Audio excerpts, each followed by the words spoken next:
Wapendwa mahujaji wa matumaini, Kristo ndiye tumaini letu.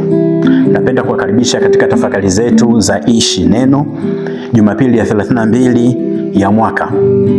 Ambapo leo tunaongozwa na wazo kuu linalosema kwamba ninyi ni hekalu la Mungu, hivyo utukufu wake ukae ndani yenu. Leo kanisa zima linaadhimisha sikukuu ya kutabarukiwa kwa kanisa kuu la Laterano, ambalo ndilo kanisa mama na kitovu cha makanisa yote pale mjini Roma na ulimwenguni kote. Kanisa kuu la Laterano liliwekwa wakfu kwa Kristo Mwokozi na pia kwa Mtakatifu Yohane Mbatizaji na Mtakatifu Yohane Mwinjili. Ni kanisa ambalo lilijengwa na Mfalme Konstantino takriban mwaka 324 baada ya Kristo, muda mfupi baada ya Ukristo kuruhusiwa kisheria.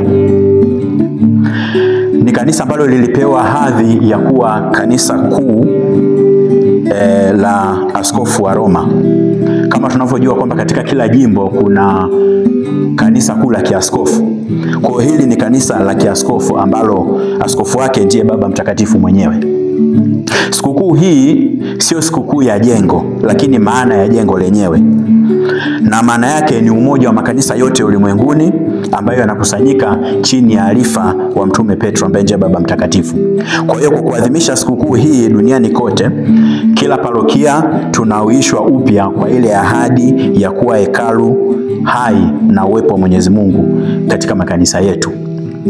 Tutaongozwa na somo la kwanza ambalo litatoka katika kitabu cha nabii Ezekieli sura ya 47, ambapo tunaona kwamba Ezekieli anaona maono ya mto unaotoka katikati ya hekalu na unapita katika maeneo mbalimbali.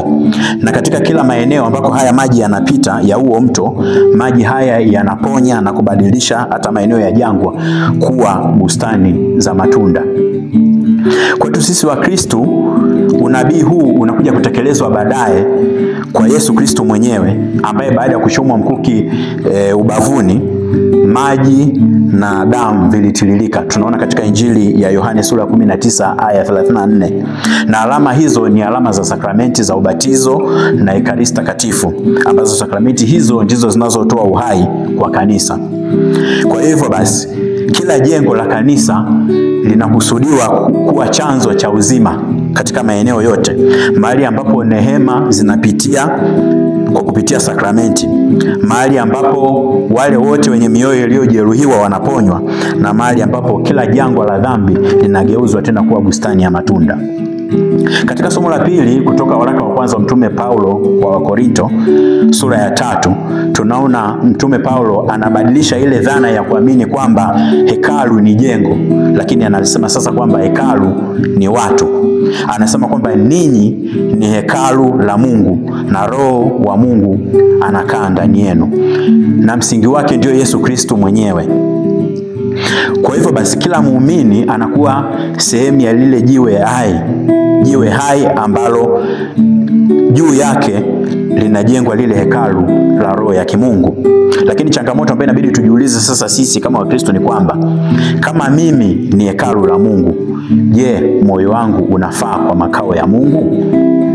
Jumuiya zetu ambazo pia tunasema kwamba ni makao ya Mungu, ni kwa kiasi gani zinaakisi utukufu wa Mungu mwenyewe? Kwa hivyo basi, mwaliko wa Mtume Paulo kwetu ni kwamba kila mmoja wetu ashiriki ipasavyo katika kujenga lile hekalu na si kubomoa. Tukaenda katika Injili ambayo itatoka kwenye Injili ya Yohane sura ya 2 aya 13 mpaka 22, tunakutana na Yesu akiwa pale Yerusalemu, na akiwa pale anakuta kwamba watu wa kipindi kile wamegeuza hekalu la Mungu kuwa sehemu ya kufanyia biashara. Hapo Yesu anafunua na anatupa pia fundisho jipya kwamba yeye ndiye hekalu lenyewe na mwili wake ndiye hekalu lenyewe.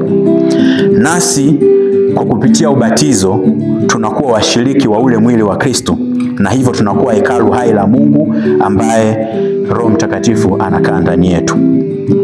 Kama tulivyoona kwenye somo la pili kwamba sisi ni hekalu la Mungu pale ambapo tunaonyesha ule uwepo wa Mungu katika maisha yetu. Lakini mara nyingi kwa udhaifu wetu wa kibinadamu tunalinajisi hili hekalu la Mungu kwa njia mbalimbali. Kwa mfano, dhambi zile za kimwili, uasherati, dhambi za uzinzi, ulevi, ulafi, matumizi ya madawa ya kulevya na vitu vingine kama hivyo vyote. Dhambi za kiroho kama vile chuki, majivuno, mawazo mabaya, ushirikina, nguvu za giza na dhambi nyingine kama hizo zote ambazo tunazifanya binafsi zinalinajisi lile hekalu la Mungu. Lakini pia kuna zile dhambi ambazo tunazifanya kama jumuiya, majungu, migawanyiko na kutokuwajali wengine. Hizi zote ni dhambi ambazo zinalinajisi lile hekalu la Mungu. Na kwa njia moja au nyingine mimi au wewe au jumuiya zetu zimeshiriki. Tukumbuke katika waraka wa kwanza wa Mtume Paulo kwa Korinto sura ya 3 aya 17 anasema kwamba sisi ni hekalu lile la Mungu na yoyote ambaye ataliharibu hili hekalu Mungu pia atamharibu. Kwa kuwa hekalu la Mungu ndio miili yetu, nalo ndilo hekalu takatifu. Kwa hivyo basi nini kifanyike?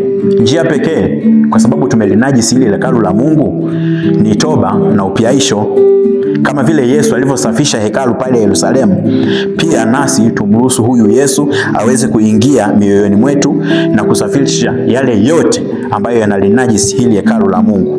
Basi kwa kupitia toba, sala na sakramenti za kanisa, tuzidi kumshukuru huyu Bwana wetu Yesu Kristo na kumruhusu aweze kuingia ndani kwetu ili aweze basi kujenga upya yale makao yake ndani yetu, ili basi maisha yetu yawe tena kile kioo cha utakatifu na upendo wake.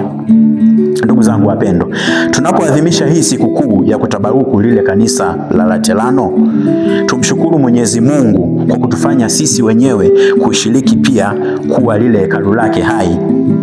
Neema ile inayotoka kwa Bwana wetu Yesu Kristo ambaye ndiye hekalu la kweli itutakase, itufanye sisi upya na itujaze katika mioyo yetu na jumuiya zetu ule mwangaza wa uwepo wake.